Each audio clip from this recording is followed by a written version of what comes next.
રાજકોટમાં ભીષણ ગરમીને લઈને મનપા એલર્ટ છે। રાજકોટમાં સતત વધતા તાપમાન વચ્ચે મનપાએ એક એડવાઇઝરી બહાર પાડી છે। બપોરે 1 થી 4 વાગ્યા સુધી ઘરની બહાર ન નીકળવા અપીલ કરી છે। બપોરના સમયે શ્રમિકોને પણ કામ ન કરાવવા અપીલ કરાઈ છે। છેલ્લા કેટલાક દિવસોથી રાજકોટ રાજ્યનું સૌથી ગરમ શહેર બની રહ્યું છે અને એટલા માટે આ તકેદારી રખાઈ છે। છેલ્લા એક સપ્તાહથી રાજકોટ શહેરમાં તાપમાનનો પારો સતત વધી રહ્યો છે। મહત્તમ તાપમાન 43 ડિગ્રી સુધી પહોંચ્યું છે। ત્યારે રાજકોટ મહાનગરપાલિકાના આરોગ્ય વિભાગ દ્વારા તાપમાનને લઈને એડવાઇઝરી બહાર પાડવામાં આવી છે। મારી સાથે ડૉક્ટર જયેશ વાકાણી સર છે, આપણે તેની સાથે વાત કરીશું। સર, જે રીતે તાપમાનનો પારો ઊંચે ચડી રહ્યો છે, શું તકેદારી લોકોએ રાખવાની છે? ખાસ કરીને વાત કરીએ તો ઇન્ડિયન મેટ્રોલોજીકલ ડિપાર્ટમેન્ટ દ્વારા ગત 3 દિવસ ઉપરાંત આગામી 4 દિવસ સુધી છે તાપમાનનો પારો 42 થી 43 ડિગ્રી સુધી વધવાની જે છે શક્યતા છે એ નોંધાયેલી છે। એ મુજબ જોવા જઈએ તો હાલ ખાસ જે છે લોકોએ હીટ રિલેટેડ ઇલનેસથી બચવા માટે ઘણી બધી પરેજી અથવા કાળજી રાખવાની જરૂરિયાત છે।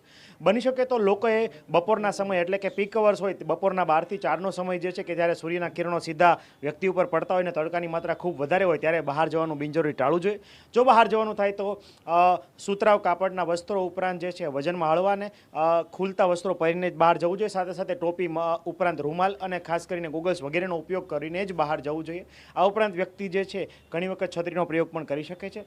આ ઉપરાંત બહાર નીકળતી વખતે વ્યક્તિએ ઓછામાં ઓછું 1 થી 1.5 ગ્લાસ જેટલું પાણી જે છે એ પીવા એનું સેવન કર્યા પછી જ ઘરની બહાર નીકળવું જોઈએ। આ ઉપરાંત બની શકે તો અત્યારે છાશ છે, લસ્સી છે, ઘોળવું છે, આ ઉપરાંત શેરડીનો રસ ઉપરાંત કુદરતી રીતે સાકરટેટી કે તરબૂચનું જ્યુસ જે અવેલેબલ હોય એનું સેવન અથવા લીંબુ પાણી કે લીંબુ શરબતનું સેવન કરવું ખૂબ હિતાવહ છે। અત્યારે ખાસ કરીને લોકોએ ભરપેટ જમવાની બદલે બની શકે તો ઓછી કેલરીયુક્ત ખોરાક એટલે કે ફેટ ચરબી ઓછું હોય અને પ્રોટીનની માત્રા ઓછો હોય એવો ખોરાક જે છે આરોગવો જોઈએ। આ ઉપરાંત ખાસ કરીને વાત કરીએ તો અત્યારે સિનિયર સિટીઝન સગર્ભા બહેનો ધાત્રી બહેનોને ખાસ કરીને વેકેશન હોય બાળકોએ આઉટડોર એક્ટિવિટી જે છે એ ટાળવી જોઈએ। આ ઉપરાંત અત્યારે બાળકોમાં અને વયોવૃદ્ધ લોકોએ ખાસ કરીને પીવાના પાણીની માત્રા જે છે એમાં વધારો કરવાની જરૂરિયાત જણાતી હોય છે। આ ઉપરાંત બપોરના સમયે ખાસ કરીને લેબર વર્ક ઉપરાંત જે શ્રમિક વર્ગ જે છે એમણે ખાસ જે છે પરેજી રાખવી જોઈએ। બપોરના સમયે આ બધા પોતાનું પીક અવર્સ દરમિયાન કામ જે છે થોડુંક સ્થગિત કરવું જોઈએ। વહેલી સવાર અને મોડી સાંજ સુધી જે છે ઠંડા પહોરની અંદર કામ કરવાનો આગ્રહ જે છે એ રાખવો જોઈએ। આ તમામ બાબતો જે છે લોકોને આ બાબતે હું માહિતગાર કરવા માંગુ છું। સર, ખાસ કરીને જે વધારે પડતી ગરમી હીટવેવને કારણે અનેક જગ્યાએ જે લોકોને બીમારી લાગુ પડતી હોય, કયા પ્રકારની બીમારી લાગુ પડતી હોય છે અને તેનાથી બચવા શું કરવું જોઈએ? ખાસ કરીને લોકોએ હીટવેવ રિલેટેડ ઇલનેસ એટલે કે હીટવેવમાં શું થાય એની ખાસ જે છે માહિતી રાખવી જરૂરી છે। કારણ કે ગરમીના હીટ સ્ટ્રોક આવે તો ઘણી વખત જીવલેણ પણ નીવડી શકે છે। તો લોકોએ બની શકે તો એના લક્ષણો જાણવા ખૂબ આવશ્યક છે।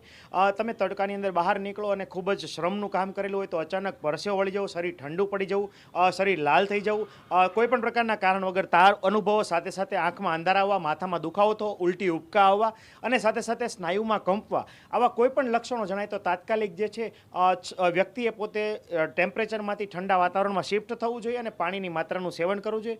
ઉપરાંત જો ઘણી વખત કન્વલ્ઝન પણ આવી શકે છે અને ઘણી વખત જે છે બેસુધ થઈને પડી પણ જાય છે તો આવા સમયમાં ઇમરજન્સીમાં 108નો ઉપયોગ કરીને તાત્કાલિક જે છે નજીકના કોઈ પણ ઇમરજન્સીવાળા દવાખાને પહોંચીને સારવાર જે છે વહેલી તકે શરૂ કરાવવી જોઈએ।